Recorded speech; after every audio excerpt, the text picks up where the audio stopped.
Corona के बढ़ते प्रकोप के बीच सरकार और प्रशासनिक चूक का खामियाजा उन राज्य कर्मियों को उठाना पड़ रहा है जो संकट की इस घड़ी में भी किसानों के बीच सरकार की योजनाओं का लाभ पहुंचाने में जुटे हैं। बात है सहकारिता विभाग और उससे जुड़े कर्मचारियों की, जिन्हें इंतजार है कोरोना वैक्सीनेशन कैंप लगने का।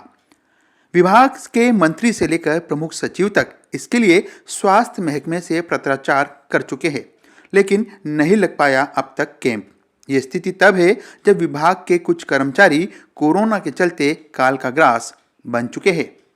दरअसल प्रदेश में विभिन्न सहकारी संस्थाओं के माध्यम से किसानों के बीच विभिन्न सेवाएं उपलब्ध कराने के लिए कई कर्मचारी ड्यूटी पर तैनात हैं, जिसमें केंद्रीय सहकारी बैंक व ग्राम सेवा सहकारी समितियों द्वारा अल्पकालीन ऋण वितरण, प्राथमिक सहकारी भूमि विकास बैंकों द्वारा दीर्घकालीन ऋण वितरण, क्रय विक्रय सहकारी समितियों और ग्राम सेवा सहकारी समितियों द्वारा समर्थन मूल्य पर खरीद कार्य, कृषि आदान, पशु आहार वितरण कार्य, पीडीएस कार्य और सहकारी उपभोक्ता भंडार द्वारा उपभोक्ता वस्तुओं का वितरण कार्य के साथ ही पेंशनरों को, राज्य कर्मचारियों को दवा, मास्क आदि का वितरण भी कोरोना 19 की इन विषम परिस्थितियों के बीच किया जा रहा है। ऐसे में कर्मचारी चाहते हैं कि उनकी सुरक्षा के लिए भी सरकार उन्हें फ्रंटलाइन वर्कर घोषित करे और कम से कम अन्य विभागों की तरह उनके लिए भी वैक्सीनेशन का विशेष कैंप लगवाया जाए। विभाग के कर्मचारी संगठन मंत्री और अधिकारियों के प्रयासों से तो खुश है, लेकिन अब तक ये कैंप नहीं लग पाया, इसकी निराशा भी इन्हें है। सहकारिता मंत्री ने चिकित्सा मंत्री श्री रघु शर्मा जी को पत्र लिखकर और हमारे सहकारिता प्रशासनिक सचिव और रजिस्ट्रार द्वारा चिकित्सा सचिव को पत्र लिखकर ये मांग की गई, ये पुरजोर अपील की गई कि हमारे सहकारी क्षेत्र के ग्रामीण क्षेत्रों में कार्यरत ग्राम सेवा सहकारी समितियों के पैक्स कर्मचारी और जिला केंद्रीय सहकारी बैंकों के कर्मचारी व सहकारी संस्थाओं में कार्यरत कर्मचारियों को फ्रंट लाइन वर्कर घोषित करते हुए कोविड संक्रमण से जो अब तक लगभग 15 से 20 के बीच में कर्मचारियों की मौत हो चुकी है, उनको 50 लाख रुपए की आर्थिक सहायता उपलब्ध करवाई जाए। जिला स्तर पर एवं राज्य स्तर पर सभी सहकारी संस्थाओं में प्राथमिकता के साथ वैक्सीनेशन करवाने के लिए कैंप आयोजित कर इन कर्मियों को संक्रमण से मुक्त करवाया जाए। जहां तक सहकारिता मंत्री और सहकारी प्रशासन की सवाल है, उन्होंने हमारी मांग पर और हमारी बात पर पुरजोर संज्ञान लेते हुए प्रभावी कार्रवाई करते हुए अपने स्तर से चिकित्सा विभाग को लिखित में और फोन द्वारा सूचित किया, लेकिन ये समझ से परे है कि चिकित्सा विभाग किस बात का इंतजार कर रहा है। सहकारिता मंत्री उदयलाल आंजना ने भी कर्मचारियों की मांग वाजिब मानी थी और विभाग के अधिकारियों को लिखित में इसके लिए आवश्यक कदम उठाने के निर्देश भी दिए। इसके बाद प्रमुख शासन सचिव भास्कर एस सावंत ने स्वास्थ्य सचिव को पत्र लिखा तो सहकारिता रजिस्ट्रार मुक्तानंद अग्रवाल ने सीएमएचओ को पत्र लिखा। खुद मंत्री उदयलाल आंजना ने स्वास्थ्य मंत्री को पत्र लिखा और दूरभाष पर बात भी की, लेकिन आश्वासन के अलावा अब तक कुछ नहीं मिला।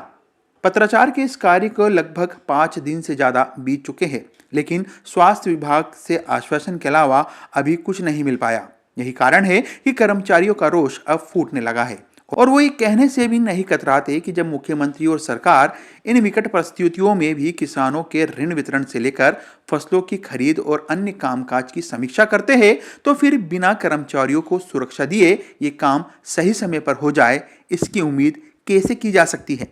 क्या राज्य के चिकित्सा मंत्री, प्रमुख शासन सचिव चिकित्सा एवं राज्य के मुख्यमंत्री को इस बात का आभास नहीं है कि जब वो किसानों को कृषि ऋण वितरण के लिए प्रयास कर रहे हैं, जब किसानों को ऋण वितरण की प्रगति की समीक्षा कर रहे हैं और ये उम्मीद कर रहे हैं कि किसानों को खरीफ ऋण वितरण किया जाना चाहिए, तो उन्हें जानकारी में होना चाहिए कि गांव-गांव, डाणी-डाणी में लगभग 7000 की संख्या में कार्यरत ग्राम सेवा सहकारी समितियों में कार्यरत पैक्स कर्मचारी और जिला केंद्रीय सहकारी बैंक और राज्य सहकारी बैंक के कर्मचारी और अधिकारी ऋण वितरण का कार्य संपादित करते हैं। जब तक उनकी कोविड संक्रमण से सुरक्षा के उपाय नहीं किए जाएंगे, उनकी मृत्यु पर उनके परिवार को आर्थिक राहत प्रदान नहीं की जाएगी,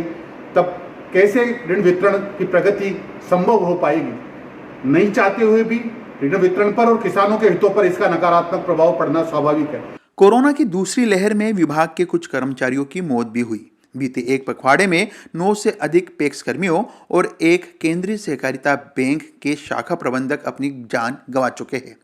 जबकि सैकड़ों कर्मचारी कोरोना संक्रमण की चपेट में आ चुके हैं। महामारी के इस दौर में सरकार ने जिन विभागों की सेवाएं सुचारू रूप से जारी रखी, उनमें सहकारिता विभाग भी शामिल है। लेकिन जब गांवों में संक्रमण तेजी से फैल रहा है, तब इन कर्मचारियों को अपनी जान की सुरक्षा के लिए सरकार और स्वास्थ्य विभाग से गुहार लगाना पड़ रही है। लेकिन उनकी एक गुहार समय पर पूरी हो जाए, इसकी गुंजाइश कम ही है, क्योंकि इसका बड़ा कारण है प्रदेश में कोरोना वैक्सीन की कमी, जिसके चलते आमजन को ही समय पर इसका टीकाकरण नहीं हो पा रहा। लेकिन यदि प्रशासन वैक्सीनेशन के कार्य में थोड़ी दूरदर्शिता रखता, तो शायद वैक्सीन जब उपलब्ध थी तब ही इन कर्मचारियों को वैक्सीन लगा दी जाती। लेकिन अब प्रशासन की यही अदूरदर्शिता इन कार्मिकों पर भारी पड़ रही है। ईटीवी भारत के लिए जयपुर से पीयूष शर्मा की रिपोर्ट।